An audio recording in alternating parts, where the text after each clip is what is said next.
नमस्कार. महाराष्ट्र राज्य पात्रता चाचणी म्हणजे सेटसाठी जो पेपर क्रमांक 2 आहे त्यातील अर्थशास्त्र इकॉनॉमीचा आपण प्रत्येक टॉपिकनुसार अभ्यास पाहतच आहोत. त्याचबरोबर आपण मागील प्रश्नपत्रिकांचाही अभ्यास करत आहोत. मागील काही व्हिडिओमध्ये आपण मागील प्रश्नपत्रिका व त्यांची उत्तरं माहीत करून घेतलेली आहेत. आजच्या व्हिडिओमध्ये आपण 7 एप्रिल 2024 रोजी जो झालेला पेपर आहे त्याच्यातील आपण प्रश्नांची उत्तरं पाहणार आहोत. आता ह्या व्हिडिओमध्ये आपण फक्त प्रश्न आणि त्यांची उत्तरच माहीत करून घेणार आहोत आणि आपण जे काही कन्सेप्ट अभ्यासत आहोत त्या कन्सेप्टवरती आधारित जे प्रश्न विचारलेले आहेत मागील परीक्षामध्ये ते आपण ती कन्सेप्ट समजून घेतल्यानंतर ते प्रश्न आणि त्यांची उत्तरं तिथं काय करत आहोत समजावून घेत आहोत.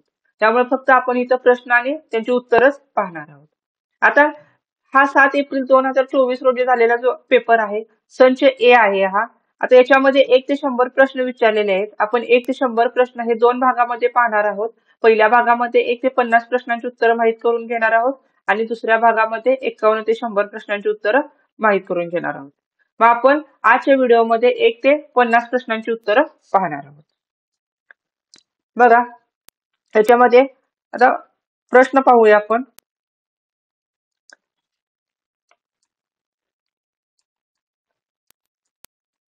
प्रश्न क्रमांक 1 आहे बघा. प्रदूषण हेवन परिकल्पनेनुसार बहुराष्ट्रीय कंपन्या डॅश डॅश असलेल्या देशांमध्ये प्रत्यक्ष परदेशी गुंतवणूक करण्याचा पर्याय निवडतात. पर्याय दिलेले आहेत आपल्याला.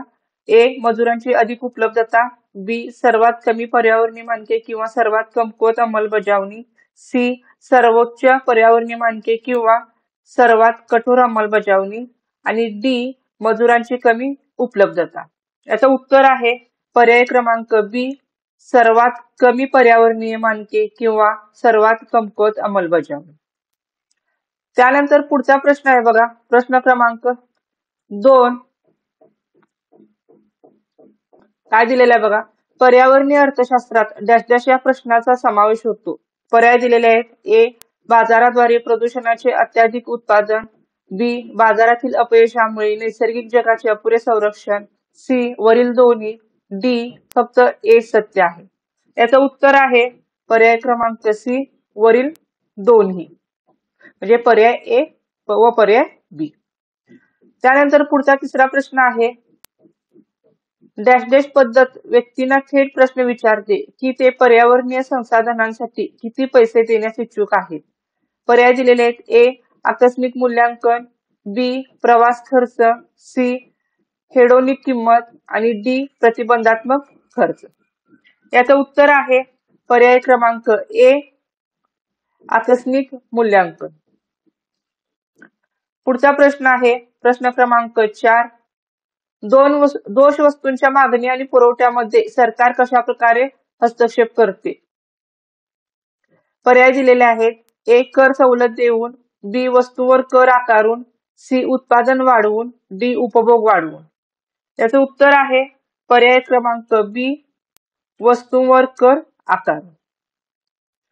त्यानंतर पुढचा प्रश्न आहे प्रश्न क्रमांक 5. राष्ट्रीय हवामान बदल धोरणाचा भाग म्हणून भारत सरकार 2030 पर्यंत अक्षय ऊर्जेची स्थापित क्षमता डॅश डॅश पर्यंत वाढवण्याची योजना आखत आहे. पर्याय दिलेले आहेत. A. 175 gigawatt. B. 200 gigawatt. C. 250 gigawatt. D. 350 gigawatt. याचं उत्तर आहे पर्याय क्रमांक डी. 350 गिगावॅट.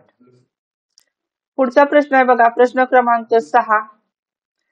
डेमोग्राफिक डिव्हिडंडसाठी सूचित करणारा महत्वपूर्ण घटक डॅश डॅश हे आहे. ए. कमी अवलंबित्व प्रमाण. बी. उच्च अवलंबित्व प्रमाण. सी. मध्यम अवलंबित्व प्रमाण. आणि डी. उच्च आणि मध्यम अवलंबित्व गुणोत्तर. याचं उत्तर आहे पर्याय क्रमांक ए. कमी अवलंबित्व प्रमाण. त्यानंतर पुढचा प्रश्न आहे बघा. प्रश्न क्रमांक 7. आर्थिक विकासाशी 2012 शी संबंधित लोकसंख्याशास्त्रीय संक्रमणाच्या खालील विशिष्ट टप्प्यांचा विचार करा. ए. पर्याय दिलेले आहेत. 1. कमी जन्मदर आणि कमी मृत्यूदर. 2. उच्च मृत्यूदरासह उच्च जन्मदर. 3. कमी मृत्यूदरासह उच्च जन्मदर. खाली दिलेल्या कोडचा वापर करून वरील टप्प्यांचा योग्य क्रम निवडा. असं काय करायचं योग्य क्रम लावायचा. इथं पर्याय दिलेले आहेत ए, बी, सी आणि डी. याचं उत्तर आहे पर्याय क्रमांक सी. 2, 3, 1. उच्च मृत्यू दरासह उच्च जन्मदर, त्यानंतर कमी मृत्यू दरासह उच्च जन्मदर आणि त्यानंतर शेवटी कमी जन्मदर आणि कमी मृत्यू दर. त्यानंतर पुढचा प्रश्न आहे बघा, प्रश्न क्रमांक 8. खालीलपैकी कोणते अभियान NAPCC अंतर्गत येत नाही? म्हणजे national action plan on climate change, राष्ट्रीय हवामान बदल कृती आराखडा च्या अंतर्गत येत नाही म्हणून विचारलेलं आहे. पर्याय 4 दिलेले आहेत. ए, राष्ट्रीय सौर अभियान, बी, वर्धित ऊर्जा कार्यक्षमतेसाठी राष्ट्रीय अभियान, सी, राष्ट्रीय हवा अभियान आणि डी, राष्ट्रीय जल अभियान. उत्तर आहे पर्याय क्रमांक सी, राष्ट्रीय हवा अभियान. त्यानंतर पुढचा प्रश्न आहे बघा, प्रश्न क्रमांक 9. 2011 मध्ये फक्त डॅश डॅश राज्य लिंग गुणोत्तर अनुकूल होते. प्रति 1000 पुरुषामागे 1084 महिला होत्या. इथं पर्याय दिलेले आहेत. ए, बिहार, बी, पंजाब, सी, हरियाणा, डी, केरळ. याचा उत्तर आहे पर्याय क्रमांक डी, केरळ. त्यानंतर पुढचा प्रश्न क्रमांक 10. हॅरिस टोडॅरो प्रतिमान डॅश डॅश यांच्यातील परस्पर संबंधांचे वर्णन करते. पर्याय दिलेले आहेत. ए, वृद्धी आणि स्थलांतर, बी, बेरोजगारी आणि चलनवाढ, सी, वृद्धी आणि बेरोजगारी, डी, बेरोजगारी आणि स्थलांतर. याचं उत्तर आहे पर्याय क्रमांक डी, बेरोजगारी आणि स्थलांतर. त्यानंतर पुढचा प्रश्न क्रमांक 11. काय दिलेला आहे तर जोड्या जुळवा दिलेल्या आहेत. वस्तूंचा प्रकार, 1 सार्वजनिक वस्तू, 2 क्लब वस्तू, 3 सामूहिक संसाधने आणि 4 खाजगी वस्तू आणि त्याचे गुणधर्म दिलेले आहेत. 1 वर्जितता आणि प्रतिस्पर्धी उपभोग, 2 वर्जितता आणि प्रतिस्पर्धा विरहित उपभोग, 3 अवर्जितता आणि प्रतिस्पर्धा विरहित उपभोग आणि 4 अवर्जितता आणि प्रतिस्पर्धी उपभोग. आता याच्या काय करायचे, जोड्या जुळवायच्या. इथं खाली 4 पर्याय दिलेले आहेत. याचं उत्तर आहे पर्याय क्रमांक सी. त्यानंतर पुढचा प्रश्न आहे प्रश्न क्रमांक 12. ते इथं पण जोडाजोडा दिलेले आहेत. तत्वे दिलेले आहेत आणि सूत्रे त्याची दिलेली आहेत. तत्वे काय दिलेले आहेत. 1 समान निरपेक्ष त्याग, 2 समान प्रमाणशीर त्याग आणि 3 समसीमांत त्याग. खाली सूत्र दिलेले आहेत त्याची. काय दिलेलं बघ, 1 du into y minus t upon the d bracket y minus t bracket complete सर्वांसाठी समान. दुसरा दिलेला आहे u of y minus u bracket y minus t bracket complete सर्वांसाठी समान. 3 दिलेला आहे बघा, u of y minus u bracket y minus t bracket complete upon the u of y सर्वांसाठी समान. याच्या काय करायचे, आपल्याला जोड्या जुळवायचे. उत्तर आहे पर्याय क्रमांक डी. त्यानंतर पुढचा प्रश्न आहे प्रश्न क्रमांक 13. 15व्या वित्त आयोगाच्या शिफारशीनुसार राज्यामधील समस्तर म्हणजे आडव्या हस्तांतरणासाठी विविध निकष त्यांचे भारांक सुचवण्यात आलेले आहेत. त्यानुसार पुढील निकष आणि भारांक यांच्या योग्य जोड्या जुळवा. आता खाली निकष दिलेले आहेत बघा, त्याच्यामध्ये 5 दिलेले आहेत. 1 लोकसंख्या आणि भूप्रदेश प्रत्येकी, 2 वने आणि पर्यावरण, 3 उत्पन्न अंतर, 4 कर आणि राजकोषीय प्रयत्न, 5 लोकसंख्या विषयक कामगिरी आणि भारांक दिलेले आहेत. 1 45%, 2 2.5%, 3 12.5%, 4 15% आणि 5 10%. याचं उत्तर आहे पर्याय क्रमांक बी. याचं उत्तर आहे पर्याय क्रमांक बी. त्यानंतर पुढचा प्रश्न आहे प्रश्न क्रमांक 14.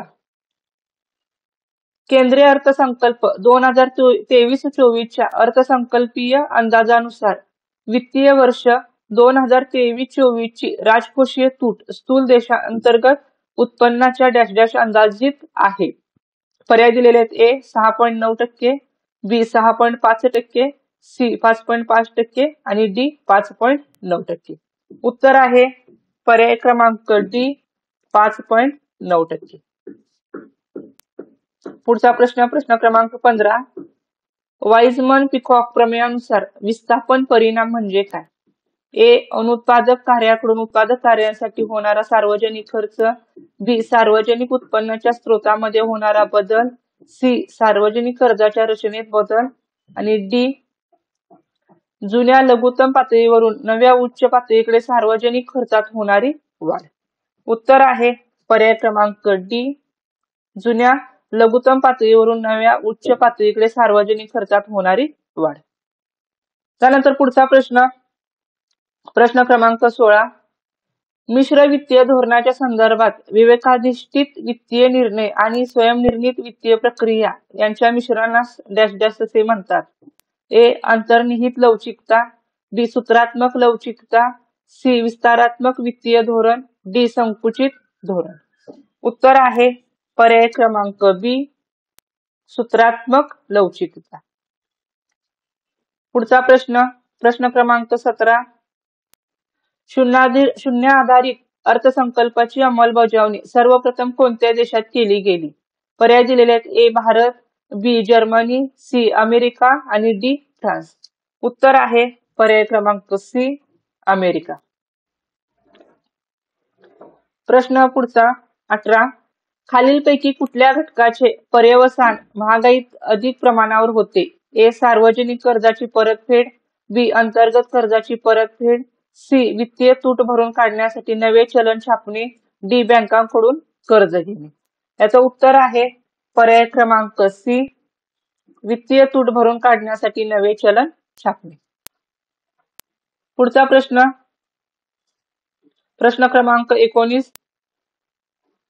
लोकशाही विकेंद्रीकरण ही संकल्पना भारताच्या संदर्भात कोणी प्रचारात आणली? पर्याय दिलेले आहेत. ए डी गोरवाला समिती 1951, बी आर मेहता समिती 1957, सी अशोक मेहता समिती 1978 आणि डी केळकर समिती 2004. उत्तर आहे पर्याय क्रमांक बी आर मेहता समिती 1957. त्यानंतर पुढचा प्रश्न.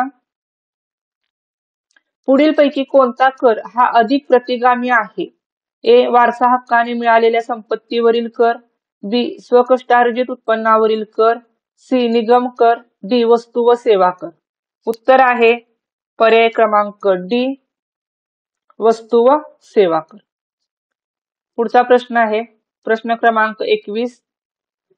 खालीलपैकी कोणी बेरोजगारी कमी करण्यासाठीच्या सक्रिय राजकोषीय धोरणाचा पुरस्कार केला? ए सनातनवादी, बी केन्सवादी, सी दोन्ही सनातनवादी व केन्सवादी आणि डी मुद्रावादी. उत्तर आहे पर्याय क्रमांक बी केन्सवादी. पुढचा प्रश्न क्रमांक 22. पैशाच्या पुरवठ्याच्या एच सिद्धांतामध्ये पैशाचा पुरवठा हे डॅश डॅशचे फलन असते. पर्याय दिलेले आहेत. ए उच्च शक्ती पैसा एच, 2 चलनातील पैसा, 3 पत पैसा, 4 चलन ठेव गुणोत्तर, 5 मुदत ठेव गुणोत्तर, 6 राखीव ठेव गुणोत्तर. याच्यापैकी आपल्याला काय करायचे? योग्य पर्याय कोणकोणते आहेत ते निवडायचे. याचं उत्तर आहे पर्याय क्रमांक डी. त्यानंतर पुढचा प्रश्न क्रमांक 23. ओकुनचा नियम असे प्रतिपादित करतो की एक अतिरिक्त बेरोजगारीचा बिंदू हा डॅश डॅश स्थूल देशांतर्गत उत्पादन जीडीपी चा खर्च करतो. ए 2%, बी 6%, सी 1%, डी 3%. याचं उत्तर आहे पर्याय क्रमांक ए 2%. पुढचा प्रश्न. खालील जोड्या जुळवा. ए बँक दरातील वाढ, बी मध्यवर्ती बँकेद्वारे सरकारी रोख्यांची खरेदी, सी रोख राखीव गुणोत्तरात कपात, डी वैधानिक रोखता प्रमाण आणि दुसरा बी ग्रुप काय दिलेला आहे बघा. एक गुणात्मक उपाय म्हणून वापरता येतो, 2 पतपैशाच्या किमतीत वाढ, 3 अधिक पतनिर्मिती होते आणि 4 व्यापारी बँकांकडील पैशाची उपलब्धता वाढते. याचे योग्य जोडे आहेत पर्याय क्रमांक सी. पुढचा प्रश्न, पुरवठ्याच्या बाजूच्या अर्थशास्त्रातील तत्वे डॅश डॅश यावर भर देतात. एएस वक्र उजवीकडे सरकविणे, बी एडी वक्र उजवीकडे सरकविणे, सी एएस वक्र डावीकडे सरकविणे आणि डी एडी वक्र डावीकडे सरकविणे. याचं उत्तर आहे पर्याय क्रमांक ए, एएस वक्र उजवीकडे सरकविणे. त्यानंतर 26वा प्रश्न बघा, बहुमोलाचा पैशाचा व्यवहार हेतूचा मागणी सिद्धांत हा निश्चितच केन्सच्या सिद्धांतावरील सुधारणा आहे, जेथे केन्सचा सिद्धांत असे प्रतिपादित करतो की डॅश डॅश. पर्याय दिलेले आहेत. ए पैशाची व्यवहार हेतूसाठीची मागणी ही व्याज लवचिक असते, बी पैशाची व्यवहार हेतूसाठीची मागणी ही व्याज अलवचिक असते, सी पैशाची व्यवहार हेतूसाठीची मागणी ही उत्पन्न अलवचिक असते आणि डी पैशाची व्यवहार हेतूसाठीची मागणी ही उत्पन्न आणि व्याज लवचिक असते. उत्तर आहे पर्याय क्रमांक बी, पैशाची व्यवहार हेतूसाठीची मागणी ही व्याज अलवचिक असते. पुढचा प्रश्न 27वा काय दिलेला बघा, विस्तारात्मक मौद्रिक धोरणामुळे उत्पन्न पातळी डॅश डॅश आणि समतोल व्याजदर डॅश डॅश. ए पर्याय दिलेले आहेत बघा, ए वाढते कमी होतो, बी कमी होते पण कमी होतो, सी वाढते पण वाढतो, डी कमी होते वाढतो. उत्तर आहे पर्याय क्रमांक ए, वाढते कमी होतो. म्हणजे विस्तारात्मक मौद्रिक धोरणामुळे उत्पन्न पातळी वाढते आणि समतोल व्याजदर कमी होतो. पुढचा प्रश्न क्रमांक 28, राष्ट्रीय उत्पन्न मोजण्याच्या उत्पादन पद्धतीप्रमाणे प्रत्येक व्यवसाय संस्थेने उत्पादित केलेल्या उत्पादनाचे मूल्य हे डॅश डॅश असते. ए एकूण विक्री इतके, बी एकूण वेतना इतके, सी एकूण विक्री प्लस वस्तू साठ्यातील बदला इतके, डी एकूण वस्तू साठा प्लस एकूण आदाना इतके. उत्तर आहे पर्याय क्रमांक सी, एकूण विक्री प्लस वस्तू साठ्यातील बदला इतके. पुढे बघा प्रश्न 29, summation i bracket p i t into bracket q i o bracket complete upon the summation i bracket p i o bracket complete into bracket q i o bracket complete whole bracket complete whole into 100 हे dash डॅशचे सूत्र आहे. ए पाशे किंमत निर्देशांक, बी last pair किंमत निर्देशांक, C उपभोक्ता किंमत निर्देशांक, डी स्थूल देशांतर्गत उत्पादन संकोचन. उत्तर आहे पर्याय क्रमांक बी, लास्ट पेअर किंमत निर्देशांक. प्रश्न 30, सुरक्षित आणि जोखमीच्या मालमत्तेचे संतुलित संयोजन ही संकल्पना डॅश डॅशशी निगडीत आहे. ए केन्सचा रोखता पसंती सिद्धांत, बी टोबिनचा पैशाच्या मागणीचा रोखा संग्रह दृष्टिकोन, सी बाउमोलचा वस्तुसाठा सैद्धांतिक दृष्टिकोन आणि डी फ्रीडमनचा पैशाच्या मागणीचा मालमत्ता दृष्टिकोन. उत्तर आहे पर्याय क्रमांक बी, टोबिनचा पैशाच्या मागणीचा रोखा संग्रह दृष्टिकोन. त्यानंतर पुढचा प्रश्न आहे प्रश्न क्रमांक 31, उपभोग फलन C equal to 200 plus 0.75y दिलेले असताना गुणकाचे मूल्य हे डॅश डॅश असेल. पर्याय दिलेले आहेत. ए 3, बी 4, सी 5 आणि डी 6. उत्तर आहे पर्याय क्रमांक बी 4. प्रश्न 32, जर संच X मधील सर्व घटक संच Y मध्ये असतील परंतु संच Y चे सर्व घटक संच X मध्ये नसतील तर संच X हे आहे. ए युनियन संच बी पॉवर संच, सी प्रॉपर संच, डी एम्प्टी संच. उत्तर आहे पर्याय क्रमांक सी प्रॉपर संच. पुढचा प्रश्न, प्रश्न 33. जर y हे x चे फलन असेल तर त्याच्या व्यस्त फलनाचे गणितीय रूप काढा. पर्याय दिलेले आहेत 4. A y equal to f of x, B y equal to f inverse x, C x equal to f inverse y आणि D x equal to f of y. उत्तर आहे पर्याय क्रमांक C x equal to f inverse y. त्यानंतर पुढचा प्रश्न आहे प्रश्न क्रमांक 34. तुम्ही महत्तम करू इच्छित असलेले फलन y of q equal to 1/2 q square minus 90 q plus 300 दिलेले आहे. पाय क्यू महत्तम असताना क्यू काढा. पर्याय दिलेले आहेत ए 90, बी 390, सी 300 आणि डी 210. उत्तर आहे पर्याय क्रमांक ए 90. पुढचा प्रश्न आहे बघा 35. समजा संत्र्यांची मागणी Q इक्वल टू 9 - 1/2 P या फलनाद्वारे दिली आहे. विकलन गुणक Q डॅश ऑफ P शोधा. पर्याय दिलेले आहेत बघा ए -1/2, बी 1/2, सी 4 आणि डी 9. उत्तर आहे पर्याय क्रमांक ए -1/2. पुढचा प्रश्न आहे प्रश्न क्रमांक 36. समजा सारणी A equal to matrix row 7 2 3 4 8 1 5 12 4 matrix complete ला अविकारक सारणीने गुणले तुम्हाला काय मिळेल. आता इथं 4 पर्याय दिलेले आहेत ए बी सी डी. ए दिलेले आहेत मॅट्रिक्स रो 7 2 3 4 8 1 5 12 4 मॅट्रिक्स कंप्लीट. बी काय दिलेला आहे बघा मॅट्रिक्स रो 1 0 0 0 1 0 0 0 1 मॅट्रिक्स कंप्लीट. पर्याय सी काय दिलेला आहे मॅट्रिक्स रो 0 0 0 0 0 0 0 0 0 मॅट्रिक्स कंप्लीट. आणि डी काय दिलेला आहे मॅट्रिक्स 7 4 5 2 8 12 3 1 4 मॅट्रिक्स कंप्लीट. उत्तर आहे पर्याय क्रमांक A matrix row 7 2 3 4 8 1 5 12 matrix complete.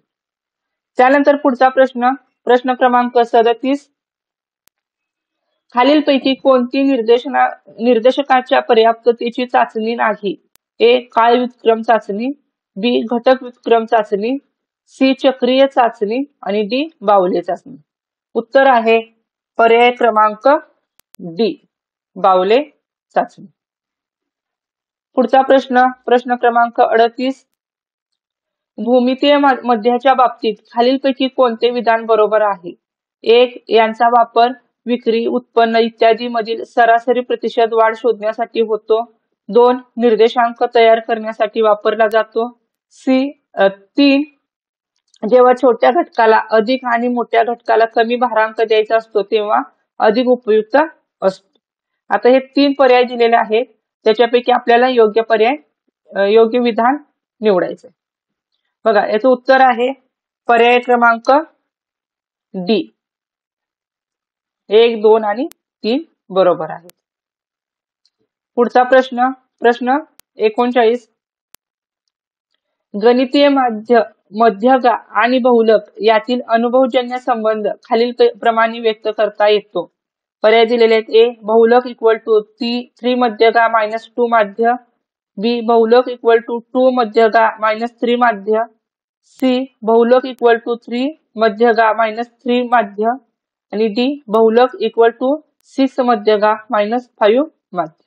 उत्तर आहे पर्याय क्रमांक ए बहुलक इक्वल टू 3 मध्यगा -2 माध्य. त्यानंतर पुढचा प्रश्न प्रश्न क्रमांक 40. जर 3 फासे एकदाच फेकले तर तिथे मिळणारे परिपूर्ण परिणाम किती असतील? ए 18, बी 108, सी 216 आणि डी 72. उत्तर आहे पर्याय क्रमांक सी 216.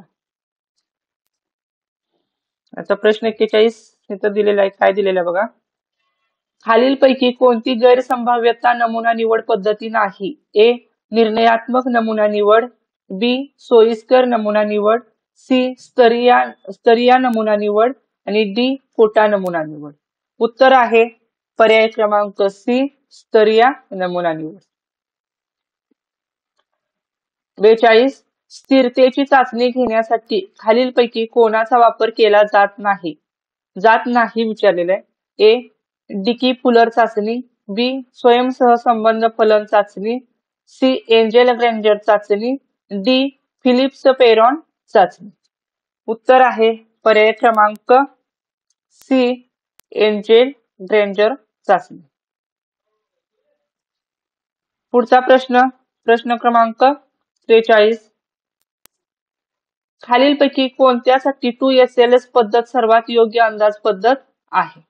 ए अल्प अभिज्ञात समीकरण, बी तंतोतंत अभिज्ञात समीकरण, सी तंतोतंत अनभिज्ञात समीकरण आणि डी अति अभिज्ञात समीकरण. उत्तर आहे पर्याय क्रमांक डी अति अभिज्ञात समीकरण.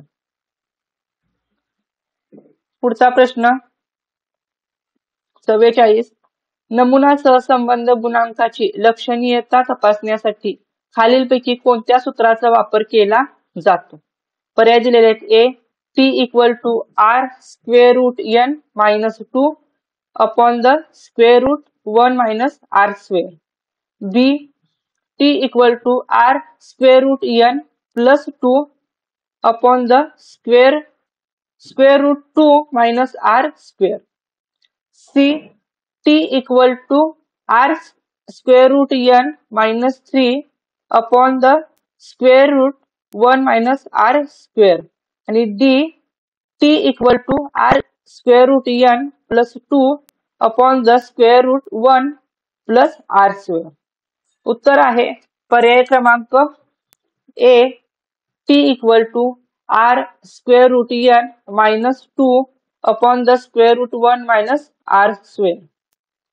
त्यानंतर पुढचा प्रश्न आहे प्रश्न 45 जर y हे परतंत्र आणि x2 व x3 ही स्वतंत्र चले असतील तर r 12.3 हे खालील कशाचे मोजमाप करते? पर्याय दिलेले आहेत बघा. ए y आणि x2 मधील सहसंबंध, बी x2 आणि x3 मधील सहसंबंध, सी y आणि x3 मधील आंशिक सहसंबंध आणि डी y आणि x2 मधील आंशिक सहसंबंध.